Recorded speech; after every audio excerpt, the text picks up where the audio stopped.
Well, we began this week with a new bad bank, and that is for Deutsche Bank's bad bets. They're going to be poured into a new bank, a bad bank that the taxpayers of Europe will now be responsible for. A 50 billion euro bad bank soon owned by the German state, aka taxpayer. Finally, Deutsche Bank is facing its future head on. What's left of the mighty Deutsche Bank? That's the front page of the Financial Times on Monday, and it was announcing what we suspected would happen 10 years ago when we first started Kaiser Report, all those happy days ago. Yeah, they got the Lehman Brothers collapse happen, and that was the result of insolvency, but we were told that it was a problem of illiquidity. And we were told that Lehman Brothers and Bear Stearns and the Wall Street banks had done nothing wrong, that it was just a crazy, unfortunate freak accident, that they ran out of money suddenly because of all the bad loans that they made to people that couldn't possibly pay them back, and that the taxpayer and the global economy should take a step back, and 17 or 18 trillion dollars needed to be printed to bail out Warren Buffett, to bail out Wall Street banks so that they could keep their yacht payments going and buy, a billionaire row apartments in New York City for $250 million, as we've just seen recently, or to invade London and buy properties for $120 million. That's money that was given to them by the central banks in the 2008 crisis to avoid having to fess up that they were running insolvent institutions and that they had put the entire economy at risk and that they are engaged in a kleptocratic, crony capitalist nightmare. So Deutsche Bank, as we've been saying now for 5 years, was the most likely of the major banks to go bankrupt and require a bailout. The state of Germany has now provided Deutsche Bank with a state bailout. The bad bank scenario is masking a bailout.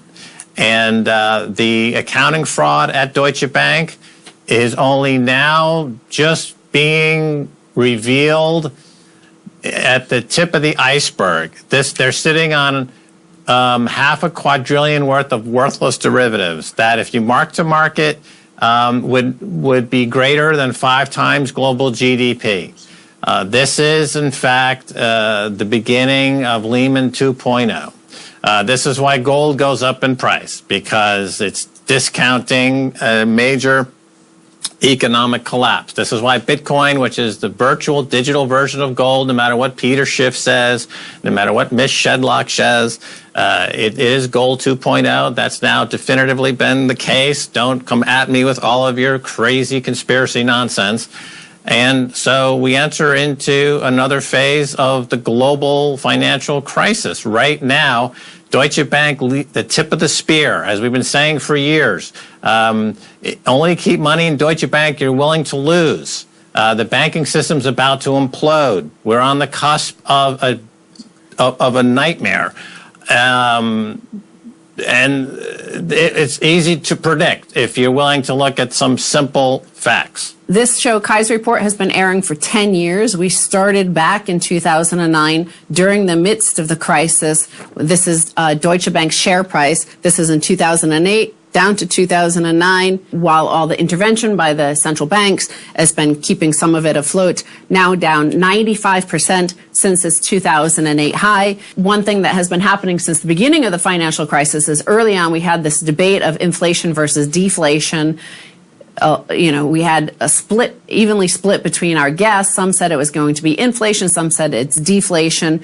Certainly, this shows that we've had deflation across Europe for the past 10 years. There has, of course, been inflation in the select assets owned by the top 1% on whose behalf the central banks operate. So you've had high-end property prices in all the major cities around the world. You've had the value of art prices and, certain things that the very wealthy own has increased. Now, in terms of these this bad bank, what the German taxpayer is going to be on the hook for is the derivatives book. They're moving the long-dated derivatives over to the taxpayer of Germany. Of course, it's the long-dated one, so it's not going to be for another 10 years that even, the taxpayers who are only Well, some of them are only like 10, 15 years old at this point, and they don't know what they own. Wrong. They've introduced negative interest rates across Germany and the rest of Europe. They're $11 billion, $12 trillion worth of negative sovereign debt. That is taking money out of people's pockets and giving it to the kleptocracy running the Deutsche Bank. The financial terrorists that run Deutsche Bank, they do negative interest rates. They put that money in their pockets. It's a wealth transfer. It's not deflation. It's financial repression. This is the financial gulag, and masked as an economic theory. These gentlemen are the equivalent of, I could name all sorts of skullduggery there. But if you're walking down the street and you feel something squishy under your foot that you stepped in, and it stinks really bad, that's the people who run Deutsche Bank. Those are the people that run the European Central Bank. That's Mario Draghi.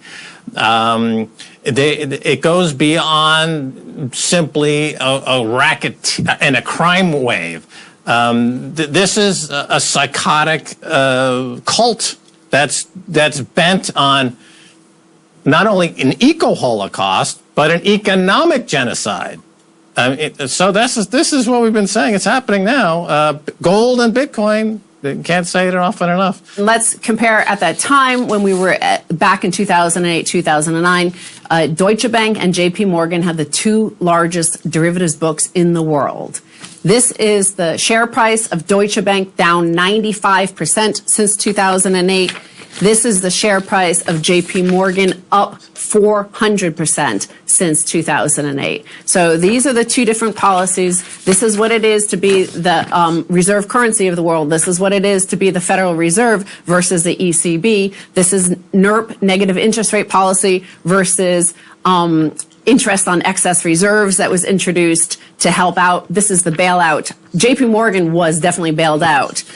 Deutsche Bank was not bailed out to the same extent yet. Well, remember with Lehman Brothers, they were sacrificed. Dick Fuld, who was the CEO, they had a meeting on Wall Street. They said, one of you guys has to be sacrificed as the sacrificial lamb as we roll out this multi-trillion-dollar bailout. It has to appear as though somebody suffered somewhere, and they attacked Dick Fuld because Dick Fuld and Lehman Brothers was the least popular amongst Jamie Dimon. Jamie Dimon then bought Bear Stearns, bought Lehman for zero. That was his gift for orchestrating this jihad. He was gifted these assets, and he became a billionaire. Okay, great. Saddam Hussein's family was incredibly wealthy, weren't they?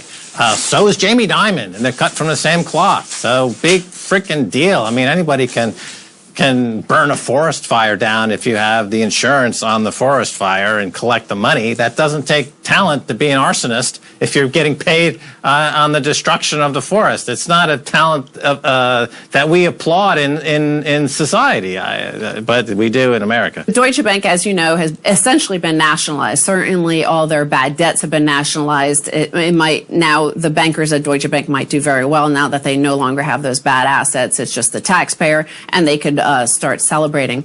But across Europe, we have, inspired by Deutsche Bank death spiral, European banks sink to December 24th, 2018 level, first seen in 1995. The subtitle of this WolfStreet.com article is "The Benefit of NIRP. There's hell to pay, even the ECB admits it." The notable thing about European bank stocks is just how brutally they've been crushed and recrushed since May 2007, when after a blistering bubble run-up, the stock 600 bank index topped out at 534, having quadrupled in the 12 years from 1995 during the Euro bubble, when only the sky was still the limit. Over the 12 years since May 2007, the index has plunged 75% and is now back where it first had been in October 95. So again, this is from 2008, the crash and the attempts to resuscitate. And that has not worked in Europe, and now it's back down to where it all began in 1995.